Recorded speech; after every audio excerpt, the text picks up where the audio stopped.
Kami mau mendengarkan firman. Terangi hati kami, penuhi dengan Roh-Mu ya Tuhan. Berikanlah kami hikmat dan pengertian. Biarlah Roh Kudus yang bekerja di tempat ini di tengah-tengah kami, dan juga kepada saudara kami yang mendengar dari rumah. Hadirat-Mu, kuasa-Mu nyatakan di tengah-tengah umat-Mu ya Tuhan. Berbicaralah, kami siap mendengar. Di dalam nama Tuhan Yesus Kristus kami berdoa. Haleluya. Amin. Selamat pagi, Shalom. Baik, saudara-saudara dikasih Tuhan, hari ini renungan kita, khotbah saya judulnya Kedaulatan Tuhan atas Dunia. Kita mulai dengan pendahuluannya ya. Dalam hidup kita tentunya ada banyak peristiwa yang kita tidak mengerti ya. Ada lagu yang berkata, banyak perkara yang tak dapat ku mengerti. Banyak perkara yang tak dapat ku mengerti. Terus apa? Terjadi di dalam kehidupan ini, satu perkara yang ku simpan dalam hati, tiada sesuatu kan terjadi tanpa Allah peduli. Saudara-saudara dikasih Tuhan, ini yang kita alami dalam kehidupan kita masing-masing tentunya. Ada banyak hal yang kita tidak mengerti, tapi kita yakin dan percaya bahwa Allah mempedulikan kita. Tuhan dapat saja mengizinkan hal-hal yang sulit bagi kita, bahkan menggunakan orang-orang dekat kita untuk menyakiti kita, atau sebaliknya orang-orang yang tidak percaya menolong kita. Menjadi pertanyaan-pertanyaan dan pergumulan tentunya ketika kita mengalami hal-hal, salah satunya. Tapi kita percaya ada campur tangan Tuhan di dalam semua perkara itu. Semua itu Tuhan izinkan terjadi untuk kita supaya kita tetap setia. Setia kepada Tuhan, bahwa Tuhan selalu terlibat di dalam hidup kita. Oleh sebab itu kita akan bersama-sama belajar dari firman Tuhan dari kitab Yesaya pasal 45 ayat 1 sampai ayat 8. Demikian firman Tuhan. Beginilah firman Tuhan. Inilah firman-Ku kepada orang yang kuurapi, kepada Kores yang tangan kanannya kupegang, supaya aku menundukkan bangsa-bangsa di depannya dan melucuti raja-raja, supaya aku membuka pintu-pintu di depannya, dan supaya pintu-pintu gerbang tidak tinggal tertutup. Aku sendiri hendak berjalan di depanmu dan hendak meratakan gunung-gunung, hendak memecahkan pintu-pintu tembaga dan hendak mematahkan palang-palang besi. Aku akan memberikan kepadamu harta benda yang terpendam dan harta kekayaan yang tersembunyi, supaya engkau tahu bahwa Akulah Tuhan Allah Israel yang memanggil engkau dengan namamu. Oleh karena hamba-Ku Yakub dan Israel pilihan-Ku, maka Aku memanggil engkau dengan namamu, menggelari engkau sekalipun engkau tidak mengenal Aku. Akulah Tuhan dan tidak ada yang lain. Kecuali Aku tidak ada Allah. Aku telah mempersenjatai engkau sekalipun engkau tidak mengenal Aku, supaya orang tahu dari terbitnya matahari sampai terbenamnya bahwa tidak ada yang lain di luar Aku. Akulah Tuhan dan tidak ada yang lain, yang menjadikan terang dan menciptakan gelap, yang menjadikan nasib mujur dan menciptakan nasib malam. Akulah Tuhan yang membuat semuanya ini. Hai langit, teteskanlah keadilan dari atas, dan baiklah awan-awan mencurahkannya. Baiklah bumi membukakan diri dan bertunaskan keselamatan, dan baiklah ditumbuhkannya keadilan. Akulah Tuhan yang menciptakan semuanya ini. Haleluya. Saudara-saudara, firman Tuhan sudah kita baca. Firman Tuhan itu ditujukan kepada Kores. Dia seorang raja di Persia, ya kita akan seorang raja Persia, dikatakan firman Tuhan bahwa engkau tidak mengenal aku. Kores tidak mengenal Tuhan, artinya dia tidak percaya Tuhan, tetapi Tuhan memanggil Kores dengan namanya, menyebut namanya untuk memberkati bangsa Israel dan berkati umat manusia. Nah, saudara-saudara, mengapa Tuhan memakai Kores, si orang kafir itu, seorang yang tidak mengenal Tuhan, tetapi Tuhan pakai. Ini kita melihat ini yang sering terjadi dalam kehidupan kita. Nah, kita akan belajar ada 3 hal yang menjadi alasan sebagaimana bacaan firman Tuhan yang sudah kita baca. Yang pertama, bahwa Tuhan itu berdaulat.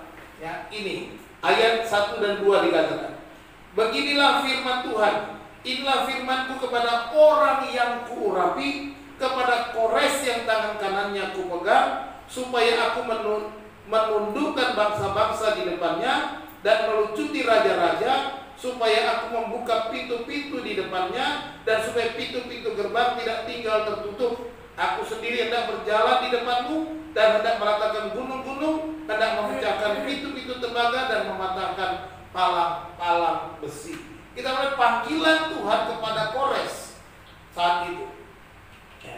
Kita melihat bahwa Tuhan berdaulat untuk memilih siapa saja. Ya, Kores, seorang raja Persia yang berkuasa atas wilayah Media, wilayah Persia, wilayah Lydia, dan kemudian dia menaklukkan Babel. Kerajaannya begitu hebat, begitu besar. Dia bukanlah seorang Israel. Dia tidak mengenal Tuhan, karena Tuhan juga berkata, engkau tidak mengenal aku, tetapi aku memanggil engkau dengan namamu. Ya, dia tetapi juga Kores dipakai Tuhan untuk mengembalikan bangsa Israel ke tanah leluhur mereka, ke negeri mereka. Kores dipakai oleh Tuhan untuk mengembalikan umat pilihannya.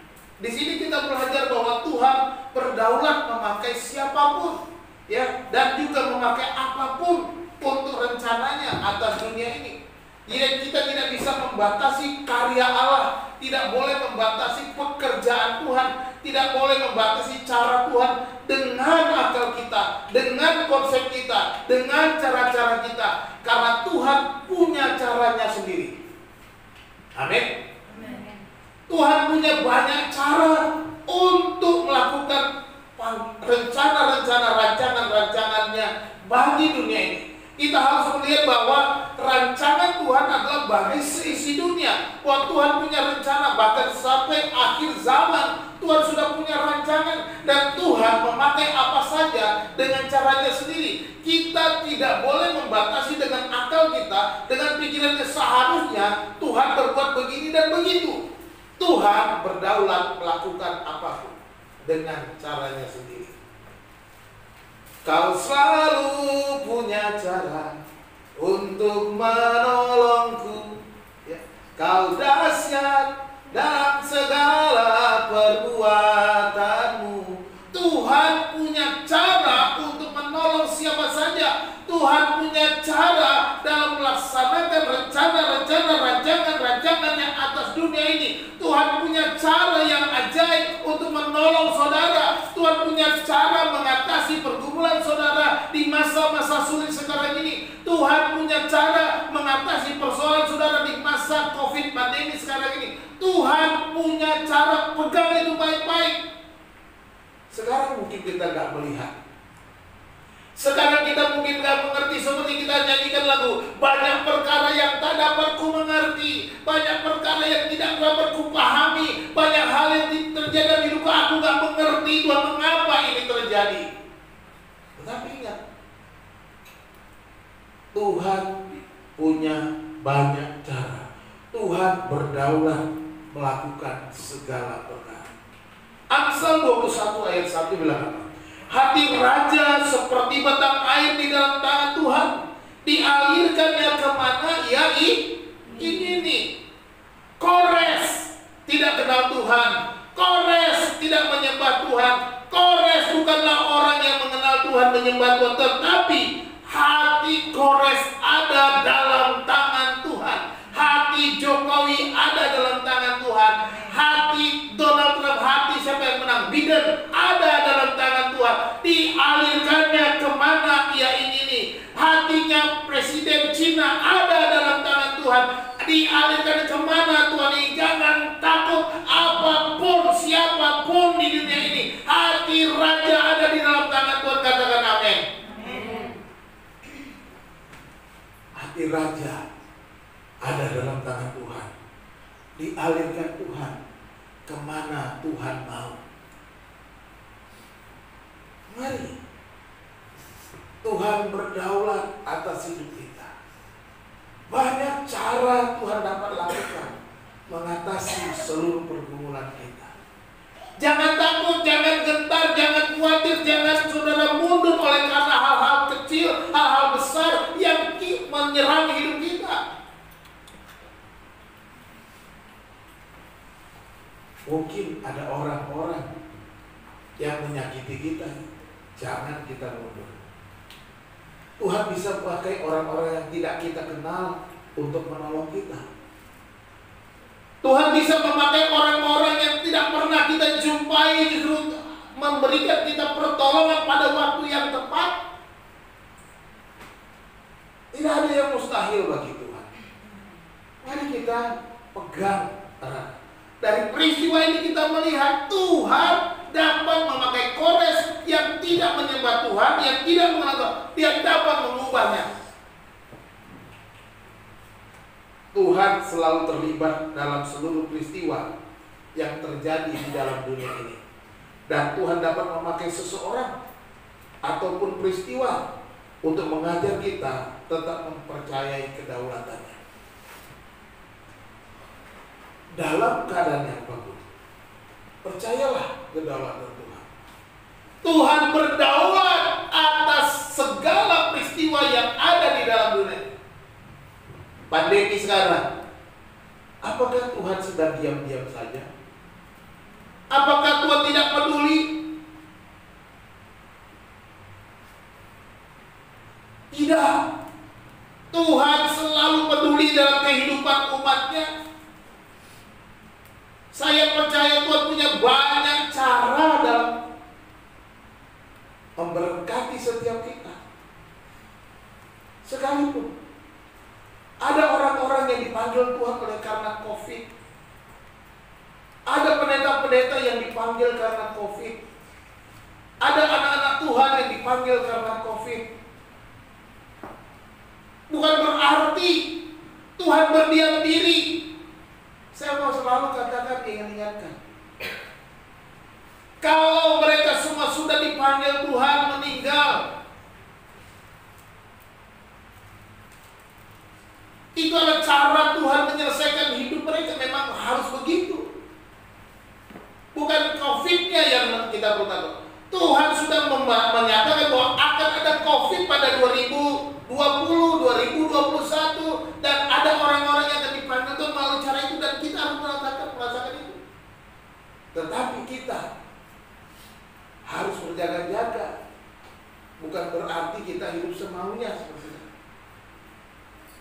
Karena panggilan Tuhan itu tidak tahu kapan, tidak tahu caranya bagaimana, ya, tidak tahu kita.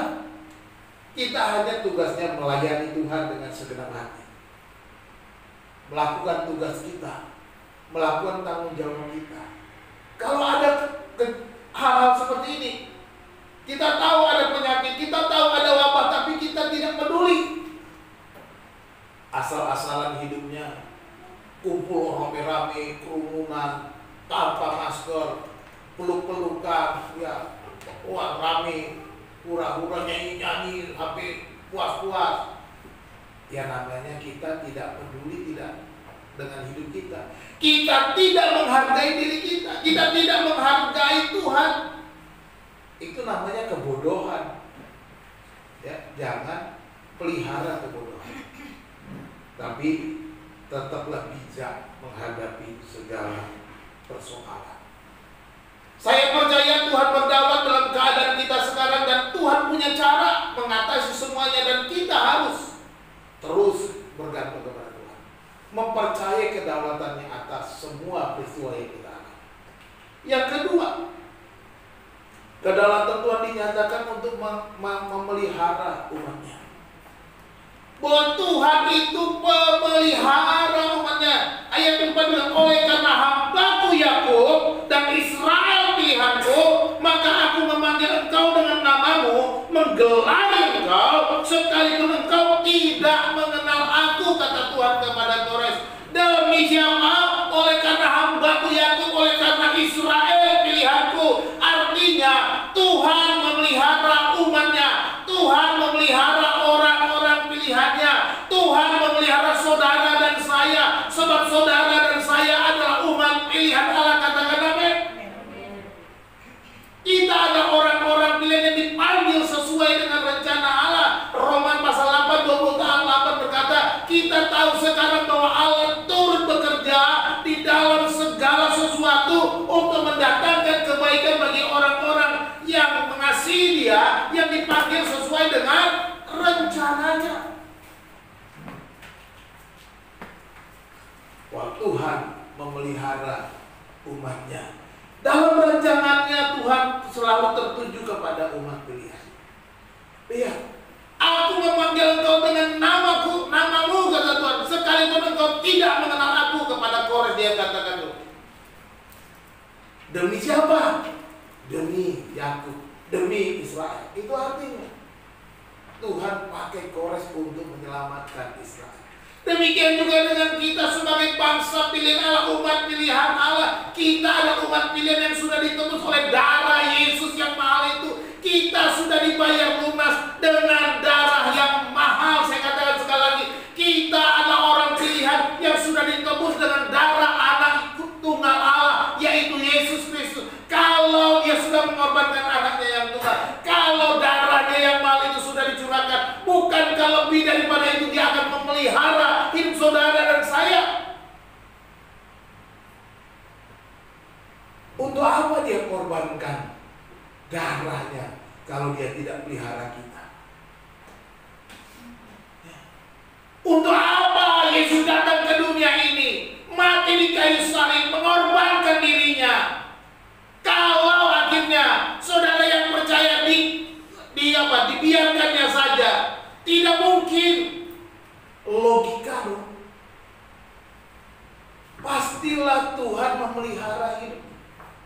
Sebagaimana gambaran pilihannya kepada Israel tidak berubah. Dikatakan Yakub hambaku, Israel pilihan. Nggak berubah Tuhan. Sekalipun bangsa Israel saat ini mereka berbuat salah, berbuat dosa, mereka dibuang oleh Tuhan, dihukum oleh Tuhan, dipulihkan oleh Tuhan dengan cara menghukum mereka. Tetapi Tuhan mengingat perjanjiannya dengan Abraham, Ishak, dan Yakub. Tuhan selalu mengingat perjanjiannya dengan leluhur mereka, Abraham, Ishak, dan Yakub. Kalau begitu, demikian juga kita sebagai orang percaya, sebagai anak-anak Abraham, oleh karena Yesus Kristus, sekarang kita adalah anak-anak Abraham, kata firman Tuhan. Demikian juga perjanjian itu jadi atas kita, sebab janji Tuhan kepada Abraham, olehmu semua bangsa akan mendapat berkat. Oleh Abraham semua bangsa, artinya Indonesia, Amerika, China, dan lain sebagainya, semua suku bangsa akan mendapat berkat. Dari mana? Dari Yesus Kristus. Berkat itu diberikan oleh karena Yesus Kristus mati atas kita. Berkat itu diberikan oleh karena Yesus mau datang ke dunia itu untuk mengorbankan dirinya, menyelamatkan kita. Dan kalau Dia sudah lakukan itu, Dia pasti pelihara kita. Perjanjiannya tidak pernah dibatalkan. Haleluya. Tuhan tak akan melupakan janjinya atas umatnya untuk menggenapi setiap firman-Nya. Ingat baik-baik, Tuhan tidak pernah lalai akan janji. Sekalipun Tuhan memakai hukuman atas Israel untuk mendidik mereka atas dosa-dosa mereka, namun Tuhan mengasihi umatnya dan tetap dalam rencananya. Dia pelihara, Dia jaga. Firman Tuhan dijaga seperti apa? Biji matanya. Itu pilihan umat Tuhan. Dijaga seperti biji mata. Bangsa Israel dijaga betul. Bagaimanapun bangsa Israel itu biji mata Tuhan. Tapi bangsa Indonesia bukan. Jangan sok-sokan. Yang namanya biji mata Tuhan cuma Israel. Mau protes mau enggak terserah. Pokoknya saya bilang, yang sudah kita biji mata Tuhan itu Israel. Indonesia enggak, kita itu cuma apa? Orang percaya yang dicampurkan mendapat berkat dari Israel. Yang Israel is Israel. Gereja is gereja. Gereja bukan Israel. Israel bukan gereja. Gereja tidak menggantikan Israel. Gereja ada sendiri, Israel ada sendiri. Gereja dan umat pilihan Allah, kita mendapat keselamatan anugerah oleh karena Yesus Kristus. Israel beda. Itu bangsa pilihan sendiri. Gereja bukan bangsa. Gereja adalah orang percaya, tidak bicara bangsa-bangsa. Maka gereja itulah bangsa-bangsa, segala bangsa. Makanya gereja ini jemaat segala bangsa. Ya, makanya saya menggunakan kata gereja segala bangsa. Ya, kita bukan Israel. Jangan bilang, oh saya ini Israel rohani. Nah, Israel gereja. Nggak usah pakai istilah Israel rohani. Kita adalah umat percaya, umat pilihan Tuhan. Amin, haleluya. Saya percaya. Ya. Dan kita juga akan mendapat pemeliharaan. Jangan takut, jangan iri dengan Israel. Memang udah pilihan khusus, nggak perlu iri. Kita juga udah dapat berkat kok. Oleh karena Israel. Kalau nggak ada Israel, kita nggak ada berkatnya. Karena itu dan Abraham, Ishak, Yakub dan itu. Hambaku Yakub, Israel pilihanku, kata udah cukup. Kita juga pilihan berdasarkan firman Tuhan. Roma 8:28 tadi. Kita dipilih dalam darah Yesus Kristus. Setiap kejadian yang kita alami ada cara Tuhan memelihara kita untuk menyatakan kasih dan janjinya yang kekal bagi kita umat pilihan. Ya. Ingat baik-baik, semua itu yang kita alami saat ini adalah cara Tuhan menggenapi janjinya, memelihara kita. Ya. Jadi, saudara-saudara, jangan pernah mengeluh, apalagi bersungut-sungut atas setiap hal yang kita alami. Percayalah bahwa Tuhan memelihara hidup kita. Katakan amin. Percaya saja. Tuhan pasti memelihara. Ya. Apa yang dilakukan Tuhan kepada Israel juga akan dilakukannya bagi gereja. Karena yang membuat gereja itu adalah Tuhan sendiri. Yesus bilang, aku akan mendirikan jemaatku, kata Tuhan. Yang mendirikan jemaat siapa? Tuhan sendiri. Bukan pendeta, bukan penginjil, bukan. Yang mendirikan jemaat itu adalah Yesus sendiri. Tetapi dia menggunakan penginjil, rasul-rasul, guru-guru, ya, pendeta-pendeta zaman sekarang.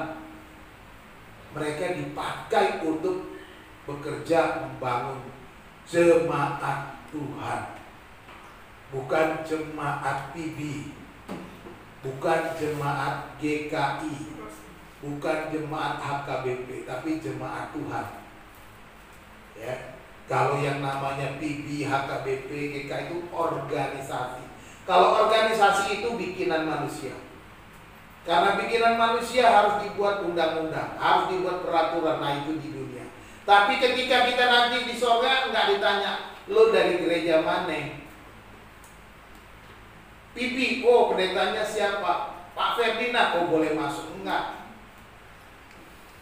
ditanya tuh pipinya mana, di Ciledug atau di mana. Makanya lagu ku tak pandang dari gereja mana, asal kau berdiri atas Kalvari.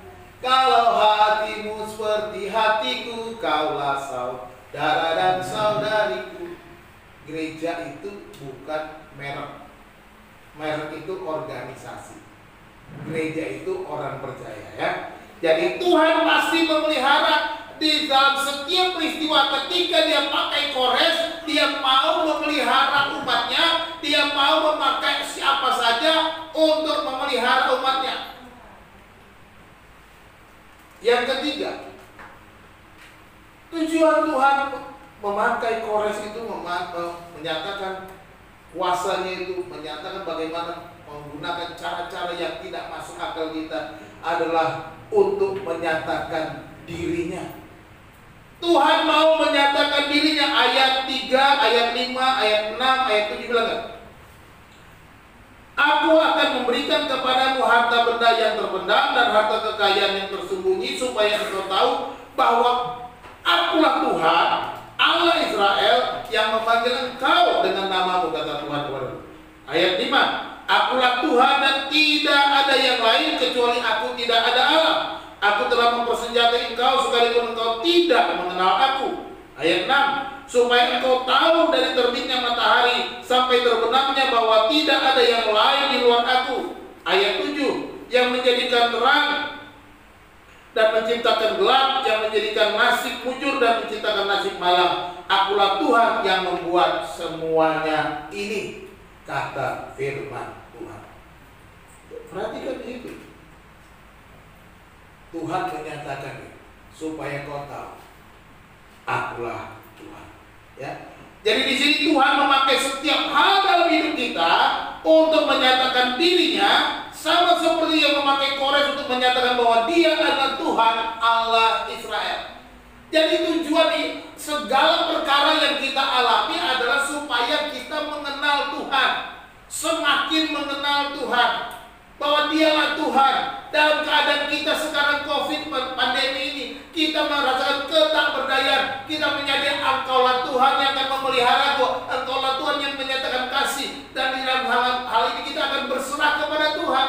Dengan demikian kita semakin mengenal Tuhan. Dengan demikian kita semakin mengandalkan Tuhan. Dengan demikian kita semakin berserah kepada Tuhan. Dan Tuhan berdawan dan Tuhan bekerja memberkati, memelihara, dan semua terjadi. Dan kita akan menyatakan Tuhan satu-satunya Allah yang benar, tidak ada yang lain, kata Tuhan Allah Israel.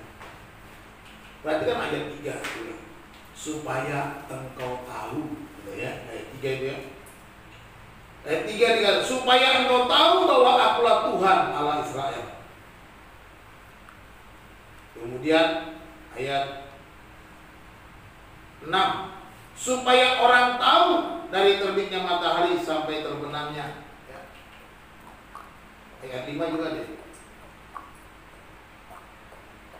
Ayat 6 ya, ayat 6. Supaya orang tahu, ayat 5. Supaya orang tahu dari terbitnya matahari sampai terbenam bahwa tidak ada yang lain di luar aku, akulah Tuhan dan tidak ada yang lain. Jadi kita lihat di sini. Tujuan Tuhan memakai Kores supaya Kores tahu bahwa Tuhanlah Allah. Supaya semua orang tahu bahwa Tuhanlah Allah. Dia yang mengatur segala sesuatu, Dia merancangkan segala sesuatu ada dalam tangan Tuhan. Hidup kita dalam tangan Tuhan. Segala perkara ada dalam tangan Tuhan. Tidak ada perkara yang terjadi tanpa campur tangan Tuhan, tanpa seizin Tuhan.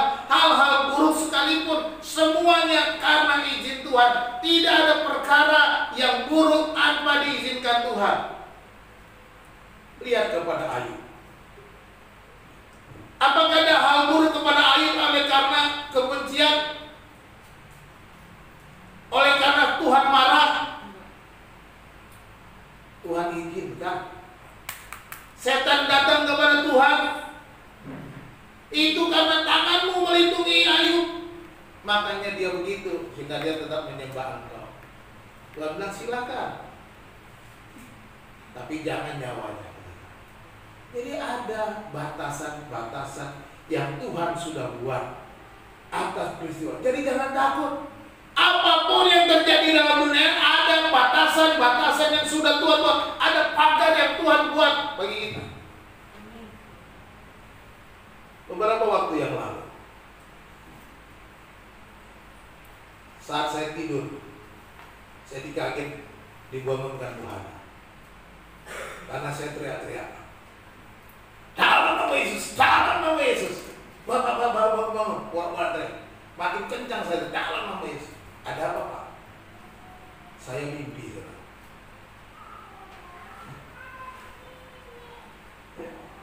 Saya mimpi. Mimpinya serem.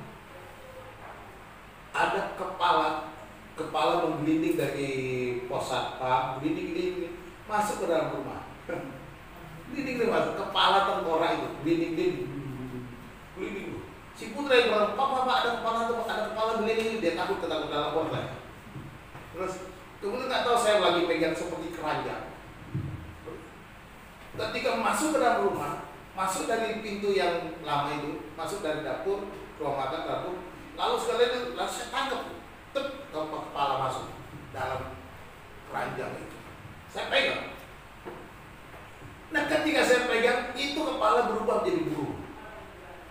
Burung matok-matokin saya. Wah. Tapi dia nggak bisa merusak sarang itu. Sarang itu nggak tahu dari bahan apa, kuat, dipatok-patok. Dan burung parung itu makin gede. Makin gede, tak makanya saya terus, saya berusaha dipatok nih, kelihatan mau. Saya nggak tahu artinya apa. Tapi saya tahu ada serangan. Saya tahu ada kuasa kegelapan sedang menyerang. Langsung saya bangun dan saya berdoa, Tuhan, lindungi kami saat ini. Kalau ada orang jahat menyerang kami, kembalikan serang itu kepadanya. Dan biarkan dia mengenal Engkau, menyatakan dirimu kepadanya. Saya percaya Tuhan mau menyatakan kuasa dan dirinya kepada setiap orang. Ya. Ketika saya bangun itu saya lihat jam 2, saya lihat HP langsung jam 2:10. Karena saya ini mimpi jam berapa? Kalau mimpinya jam 5 pagi itu bukan tidur. Jam 2:10 menit. Saya lihat HP. Masih tengah malam. Ya. Tapi serangan juga. Saya terus berdoa lagi dan kemudian saya tidur. Sampai pagi nggak ada masalah, nggak ada gangguan. Saya nggak tahu apa yang dilakukan, tetapi saya percaya. Saya terus berdoa, pagi juga saya bangun tidur, saya doakan orang yang mengirim itu supaya Tuhan sama, supaya Tuhan nyatakan bahwa Engkau berkuasa, Engkau melindungi kami, nyatakan kuasa. Saya nggak tahu siapa yang mengirim. Jadi marilah kita menjadikan setiap peristiwa dalam hidup kita untuk semakin mengenal Tuhan lebih baik, bukan untuk saling menyalahkan, apalagi meninggalkan Tuhan. Apapun yang terjadi dalam hidup kita, jangan kita saling menyalahkan. Ini gara-gara dia, gara-gara kamu, atau apalagi ini Tuhan gak peduli sama kita bilang, ikut Tuhan gak enak, ikut Tuhan susah, ikut Tuhan menderita, ikut Tuhan tambah sulit, mendingan gua gak ikut Tuhan. Jangan, sabar dulu deh, gitu ya. Sabar dulu deh. Jangan langsung ambil keputusan. Tuhan sedang bekerja. Tuhan sedang beracara dalam hidupmu. Tuhan sedang menyatakan dirinya bahwa Dia berkuasa mengatasi segala perkara. Dia menyatakan dirinya dengan banyak hal. Mungkin hal itu menyakitkan, tetapi juga Tuhan bekerja untuk menolong kita dengan cara-caranya sendiri. Jadi jangan buru-buru. Jangan buru-buru menyalahkan orang lain, menyalahkan Tuhan, meninggalkan Tuhan. Pengenalan kita akan Tuhan akan semakin baik melalui berbagai peristiwa yang kita alami. Apakah itu hal-hal baik ataupun hal-hal yang buruk. Pengenalan kita akan semakin baik, percayalah, kalau kita menilainya dengan benar. Jadi jangan menyimpulkannya secara singkat loh, ini Tuhan gak baik. Jangan. Peristiwa buruk, peristiwa baik, semuanya itu ada supaya kita semakin mengenal Tuhan. Tuhan mau menyatakan dirinya, Tuhan mau menyatakan siapa Dia, bahwa Dia berkuasa, Dia berdaulat, Dia berhak dan mau campur tangan, Dia akan memelihara itu. Dan ketika Dia menolong kita, kita akan berkata, haleluya, puji Tuhan. Sungguh ajaib Kau Tuhan. Sungguh luar biasa Tuhan. Itu akan terjadi. Jadi mari kita bersabar. Mari kita tetap bertekun. Jadi apa yang kita pelajari dari Yesaya 45:1-8? Mengapa Tuhan kok pakai orang gak kenal Dia? Mengapa Tuhan pakai Kores untuk menyelamatkan umatnya? Kita lihat yang pertama bahwa Tuhan berdaulat. Tuhan berdaulat, Dia bisa menentukan, memilih apapun dan yang akan Dia lakukan, dan tidak ada yang boleh protes. Kalau Tuhan sudah bertindak, nggak usah protes. Ya. Karena Dia yang punya kedaulatan tertinggi, absolut. Ya, kedaulatannya absolut. Tidak ada peristiwa yang kebetulan dalam hidup kita. Tuhan berdaulat memakai siapapun dan apapun dalam dunia ini. Oleh sebab itu bersyukurlah atas setiap keadaan kita, sekalipun hal itu tidak menyenangkan. Jadi kita harus bersyukur. Belajarlah selalu bersyukur atas setiap peristiwa-peristiwa dalam hidup kita. Yang kedua, kita belajar bahwa Tuhan adalah pemelihara umatnya. Dia memelihara kita sebagaimana Dia memelihara umatnya Israel. Mengapa? Karena Dia punya janji. Tuhan tetap teguh pada janjinya. Ia memelihara umatnya dengan caranya sendiri. Oleh sebab itu tetaplah berpegang pada janji-janjinya dengan tidak meragukan pemeliharaannya. Jangan ragukan pemeliharaan Tuhan. Janjinya banyak kok. Alkitab yang saudara punya berisi banyak janji-janji Tuhan untuk memelihara kita, untuk menjamin hidup kita. Di sini semuanya ada. Baca, pegang, percayai, dan jangan ragukan sedikit pun. Ini selalu harus. Di rumah saya selalu tegaskan kepada anak. Ini pegang baik-baik, seperti saya pernah katakan kepada anak-anak saya. Kalau apa yang dikatakan di sini tidak benar, hari ini juga saya tinggalkan Tuhan. Tetapi saya tidak pernah dikecewakan Tuhan sejak saya menyerahkan hidup saya penuh waktu kepada Tuhan. Dan hidup dalam Tuhan, benar-benar saya meyakini firman Tuhan. Tak sekalipun ada firman Tuhan janjinya dibatalkan dan gagal. Dan ketika saya klaim apa yang difirmankannya, Tuhan menyatakannya dan mengenapinya dalam hidup saya. Dan tidak pernah saya ditinggalkan. Oleh sebab itu, saya tidak akan pernah meninggalkan Tuhan. Itu tekad saya. Dan saya pesan kepada anak, kalian pun harus begitu. Seumur hidup saya sudah mengalaminya. Berarti firman Tuhan ini valid, tidak perlu diragukan.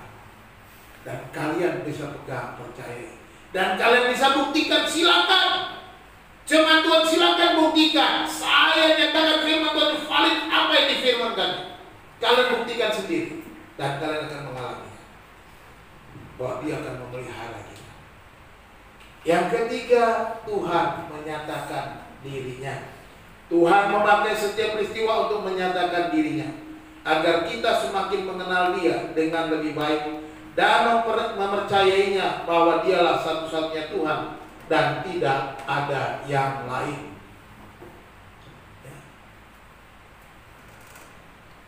Semakin banyak hal kita alami, seharusnya semakin kita mengenal Tuhan. Itu yang terus terjadi. Semakin banyak perkara yang kita alami dalam hidup kita, seharusnya semakin kita mengenal Tuhan. Semakin tambah umur kita, semakin kita mengenal Tuhan. Betapa kasih-Nya itu pada kita tidak pernah berubah.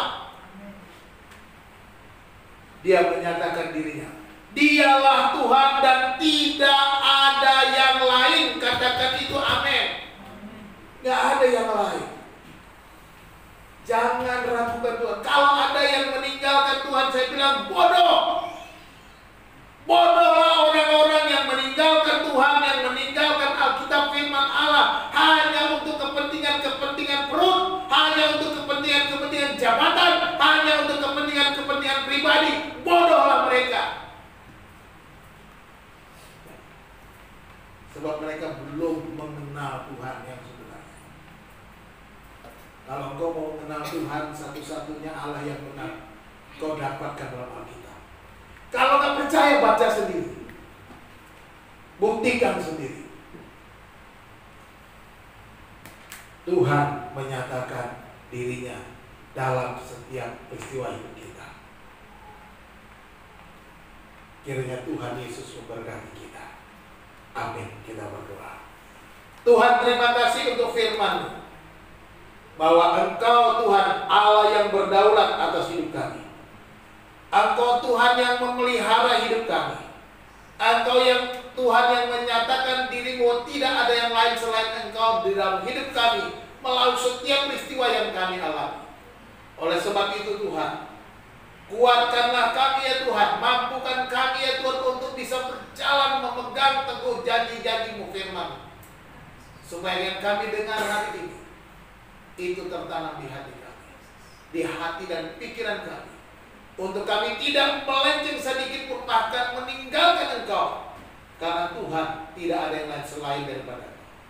Ajar kami untuk berpegang teguh kepada firman-Mu ya Tuhan, kepada Alkitab yang kami miliki, yang berisi banyak janji-janji pemeliharaan Tuhan, kasih Tuhan dinyatakan, sehingga kami hidup dalam kebenaran. Terima kasih Tuhan. Hamba-Mu berhenti berbicara. Roh Kudus biar Engkau terus berbicara, menguatkan kami baik yang ada di ruangan maupun yang mendengar di rumah masing-masing. Biar Tuhan berkarya, menjamah, memberikan pengertian hikmat, supaya nama Tuhan saja dimuliakan. Terima kasih Tuhan. Terpujilah nama. Di dalam nama Tuhan Yesus kami berdoa. Haleluya.